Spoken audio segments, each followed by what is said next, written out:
O clima entre nós.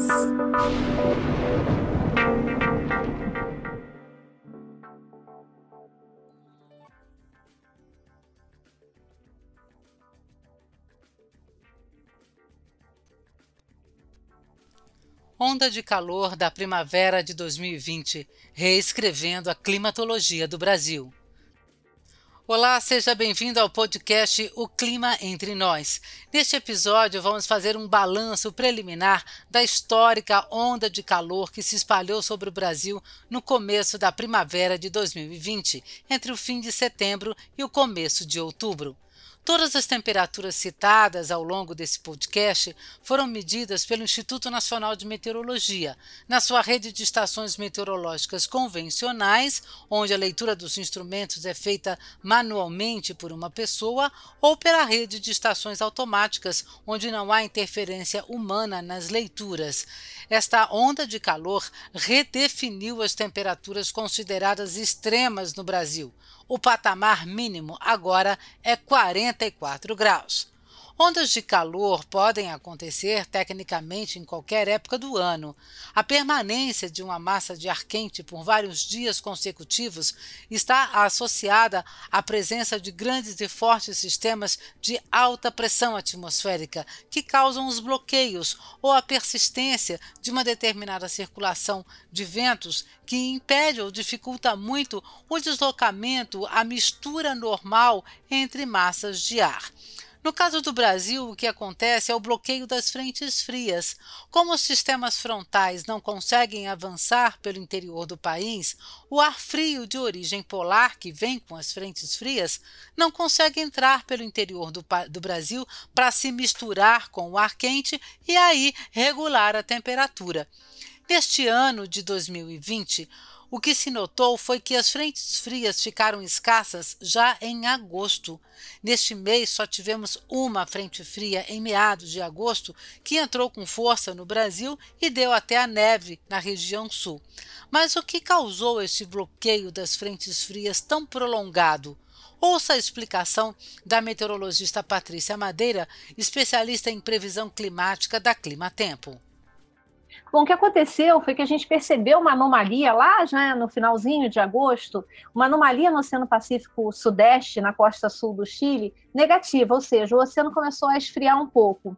E isso foi gerando em cascata, outras anomalias. E o que aconteceu ao longo do mês de setembro é que um sistema de baixa pressão em altitude começou a ficar cada vez mais forte na região do Pacífico Central, e na atmosfera tudo é conectado. Então, se eu tenho uma anomalia que está acontecendo ali no Pacífico, eu vou observar anomalias em outras partes, e o que a gente viu foi que o Oceano Atlântico também começou a se modificar um pouco. Então, essas anomalias do Pacífico, elas desfavoreceram ao longo do mês de setembro a entrada das frentes frias, e isso começou o bloqueio. E aí o que eu tinha? Um Oceano Atlântico mais quente que o normal. Depois que o bloqueio foi iniciado, que houve espaço para que o sistema de alta pressão ficasse sobre o continente, esse Atlântico mais quente que o normal facilitou o que a gente chama de retroalimentação. O bloqueio foi ficando, o sistema de alta pressão foi ficando cada vez mais forte, com temperaturas mais altas, e foi se prolongando. Agora, em outubro, a gente está observando já a quebra desse sistema, essas anomalias, essa fase do Atlântico com o Pacífico já não está mais tão clara, as anomalias do Pacífico já diminuíram bastante, e a tendência é de que daqui para frente as frentes frias consigam passar com melhor frequência pelo sudeste e centro-oeste do Brasil. Então, na primeira quinzena de outubro, a gente tem de chuva muito abaixo da média e temperatura muito acima de normal, isso em praticamente todo o país, mas isso muda agora na segunda quinzena de outubro. E uma coisa importante, esse ano a gente não está prevendo atraso de período úmido, a umidade da Amazônia já começa a descer, e agora, devagarzinho, as pancadas de chuva vão ficar mais frequentes. Esta onda de calor da primavera de 2020 é muito especial e bateu recordes de temperatura de mais de 100 anos no Brasil. Desbancou completamente a onda de calor de 2014. Mas o que impressiona não é apenas o valor pontual das temperaturas desta onda de calor, mas também a sua abrangência e persistência. Apenas como exemplo, em 2014, segundo o levantamento do Instituto Nacional de Meteorologia, o estado de São Paulo Paulo teve 5 dias com temperatura igual ou acima de 40 graus. Nessa onda de calor da primavera de 2020, foram 13 dias consecutivos com temperaturas iguais ou acima de 20 graus, sendo que 10 deles com calor acima de 41 graus. O recorde absoluto de calor para o estado de São Paulo agora é de 43,5 graus registrados na cidade de Lins no dia 7 de outubro de 2020. A cidade de São Paulo não chegou a bater o seu recorde histórico de calor nesta onda, que é de 37,8 graus em 17 de outubro de 2014, mas 5 das 10 maiores temperaturas já medidas na capital paulista ocorreram nos dias de atuação dessa onda de calor no estado de São Paulo. Até o dia 8 de outubro de 2020, a maior temperatura no Brasil, oficialmente medida pelo Instituto Nacional de Meteorologia, foi de 44,7 graus na cidade de Bom Jesus, no Piauí, em 21 de novembro de 2005. Dentro desta onda de calor da primavera de 2020 até 8 de outubro, a maior temperatura foi de 44,6 em Água Clara, em Mato Grosso do Sul, e também em Nova Maringá, em Mato Grosso. Esses dois registros foram feitos no dia 5 de outubro de 2020. Não se poderia descartar aí a chance de bater um recorde histórico de calor ainda nos dias 10 ou 11 de outubro. Vamos ver, essa onda de calor, na verdade, está no fim. Segundo dados do Instituto Nacional de Meteorologia, a temperatura de 44,6 graus em Água Clara é o novo recorde histórico absoluto para o estado de Mato Grosso do Sul. Foram 14 dias consecutivos com calor igual ou acima de 40 graus. Em Campo Grande, a capital de Mato Grosso do Sul, o novo recorde histórico de calor foi estabelecido com a marca de 41 graus em 5 de outubro de 2020.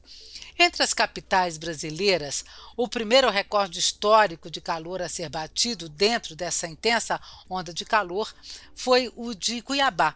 No dia 30 de setembro de 2020, a capital de Mato Grosso registrou 44 graus, um recorde da maior temperatura já registrada em Cuiabá desde 1910, quando começaram as medições por lá. A meteorologista Elizabeth Alves Ferreira, chefe do 10º Distrito de Meteorologia do INEMET em Goiânia, comenta como, para o Clima Entre Nós, como é que essa onda de calor tão intensa atingiu o estado de Goiás. Vários recordes históricos de calor foram batidos por lá, inclusive em Goiânia. Confira. Esta onda de calor muito forte que se instalou sobre o Brasil no começo da primavera de 2020, causou temperaturas extremas também em Goiás e com recordes históricos. Em Goiânia, o recorde, o primeiro, foi 40,9 no dia 4/10, depois, na sequência, 41,1 no dia 6/10, e o terceiro 41,2 no dia 7. A estação tem 83 anos, que é a idade de Goiânia desde a fundação de Goiânia. Também tiveram outros recordes em outras localidades do estado de Goiás, como a cidade de Goiás, que tem 94 anos de registro, e ocorreu a primeira com 42,8 no dia 7 de outubro e a segunda 43,1 no dia 8 de outubro. Outras localidades na região sudoeste, por exemplo, Jataí, que tem 41 anos de registro. Lá o recorde foi na sequência, no dia 2 de outubro, 40,4, no dia 3 de outubro, 41,4 e no dia 4 de outubro, 42 graus. Cidade de Pirenópolis, por exemplo, tem 43 anos de registro e o primeiro foi dia 24 de setembro, com 39,7 graus. Na sequência, no dia 4 de outubro, com 39,8. A cidade de Catalão, também com recordes aí de 40,1 no dia 7 de outubro, anterior a essa, tinha ocorrido no dia 6 de outubro com 38,8. E localidades também como Aragarças, a cidade mais quente aqui da região de Goiás, que tem 50 anos de registro, e chegou aí a 43,6 no dia 4 de outubro, a temperatura mais elevada registrada nas nossas estações. Brasília também bateu o recorde de calor desde o início das medições em 1961. Na verdade, Brasília igualou o recorde. O Instituto Nacional de Meteorologia, no dia 8 de outubro de 2020, registrou 36,4 graus lá na Estação Convencional de Brasília. E, na verdade, esse valor iguala o recorde do dia 18 de outubro de 2015. Mas vários locais ali no Distrito Federal registraram até um pouco mais de 37 graus na tarde do dia 8 de outubro, né? E ainda há uma expectativa de que Brasília esquente um pouco mais no fim de semana, né, nas vésperas aí do feriado de 12 de outubro, então não estaria descartada uma chance de Brasília até bater esse recorde, né? Outra capital que bateu o recorde histórico de calor foi Curitiba, com a marca de 35,5 graus em 2 de outubro de 2020. Também é um recorde aí centenário na região de Curitiba. O recorde absoluto de calor do estado do Paraná também foi quebrado e agora é de 42,9 em Morretes, no litoral do Paraná, e essa marca foi atingida no dia 2 de outubro de 2020. Belo Horizonte não bateu o recorde de calor histórico nessa onda de calor, porém registrou 36,9 graus na estação meteorológica de Santo Agostinho até o dia 8 de outubro.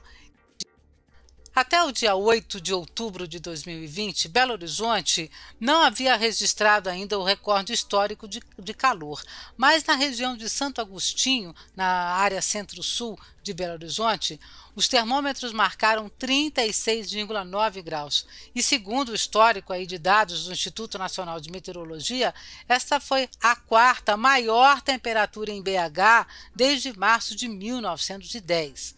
Mas ainda havia uma chance aí de esquentar um pouquinho mais no fim de semana, de 10, 11 de outubro, então ainda havia uma possibilidade de bater esse recorde. A estação automática da Pampulha chegou a registrar 38,4 graus no dia 7 de outubro, mas a Climatempo adota como critério para recordes a estação de Santo Agostinho, que tem um peso histórico muito maior. É muito provável que os 44 graus de Araçuaí observados em 8 de outubro de 2020, seja a maior temperatura já medida em Minas Gerais pelo Instituto Nacional de Meteorologia. A estação meteorológica que fez essa medição de 44 graus em Araçuaí começou a fazer as observações em 1918. São 102 anos de registros. É uma estação das centenárias do Brasil. Essa histórica onda de calor sobre o Brasil chega ao fim no fim de semana de 10, 11 de outubro de 2020, quando se espera a passagem de uma frente fria e também o enfraquecimento do anticiclone no interior do país, que está associado com essa massa quente. Então, esses dois fatores, né, o enfraquecimento do anticiclone e essa frente fria se deslocando aí pela costa da região sudeste, vão facilitar a formação de áreas de instabilidade pelo interior do sudeste, pelo centro-oeste, fazendo com que as pancadas de chuva voltem a ocorrer. E aí a temperatura vai baixar, porque a combinação do aumento de nebulosidade com a chuva vai impedir que a temperatura atinja valores extremos, como a gente veio observando nos últimos dias. A expectativa, inclusive, que volte a chover na região de Brasília, que está há praticamente 160 dias sem chuva.